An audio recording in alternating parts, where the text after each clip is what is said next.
અધિકારીઓ છે તે આદેશો કરે છે કે ઉમેદવારો પર ખોટી FIR કરો, એમને તપાસ કરો, બોલાવો, નિવેદન લેવો, એમને ધરપકડ કરો અને ડરાવવા માટેના કોશિશ થાય છે. ફોર્મ ખેંચાવવાની પણ કોશિશો કરી, ન કરે એની પણ કોશિશો કરી. ત્યારે એવા ભાજપના લોકોને કહેવા માંગીએ છે, એવા જે પણ પોલીસ અધિકારીઓ હોય એમને પણ કહેવા માંગીએ છે, તમને જેટલું વેઠાય એટલું જ અમારા લોકોને હેરાન કરજો. અમે વ્યાસ સહીથી સાફ કરવા વાળા લોકો છે.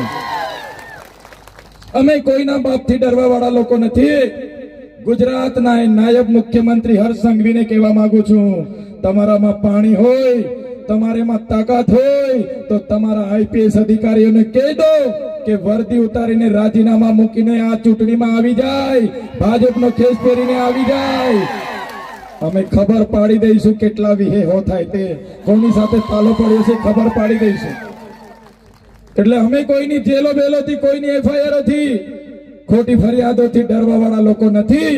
અમે લડવા વાળા લોકો છે અને ભાજપ સામે લડીને ગુજરાતની જનતાને ન્યાય આપવાનું કામ અમે કરીશું. સાથીઓ, તમે જોયું હશે ગુજરાતના આઉટસોર્સિંગ કર્મચારીઓનું જ્યારે શોષણ થાય છે એની સામે પણ જો કોઈ અવાજ ઉઠાવ્યો હોય તો એ આપણી આમ આદમી પાર્ટીના ધારાસભ્ય તરીકે અમે ગોપાલભાઈ સાથે ઉઠાવ્યો છે. ગુજરાતના ખેડૂતોને એમના પાકનું યોગ્ય વળતર મળે એ માટે વિધાનસભામાં કોઈ અવાજ ઉઠાવ્યો હોય તો એ આમ આદમી પાર્ટી ઉઠાવ્યો છે. એ આઉટસોર્સિંગની વાત હોય, એ જ્યારે વિદ્યાર્થીઓની ટેટ પાસની વાત હોય, એ ચાહે આદિવાસી વિદ્યાર્થીઓ માટે પોસ્ટ મેટ્રિક સ્કોલરશીપની વાત હોય, દરેકે દરેક મોરચે આમ આદમી પાર્ટીના ધારાસભ્ય તરીકે અમે લડ્યા છે.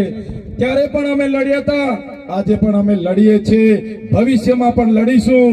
પણ જો દાહોદ જિલ્લા પંચાયત, દાહોદની તમામ તાલુકા પંચાયતો આપણે જીતીને આવીએ છીએ ત્યારે હું ખાતરી આપું છું કે તમને ન્યાય અપાવવા માટે તમારી અધિકારની લડત તાલુકા પંચાયત, જિલ્લા પંચાયતના સભ્યોને સાથે રાખીને ડબલ તાકાતથી ગુજરાતમાં લડવામાં આવશે.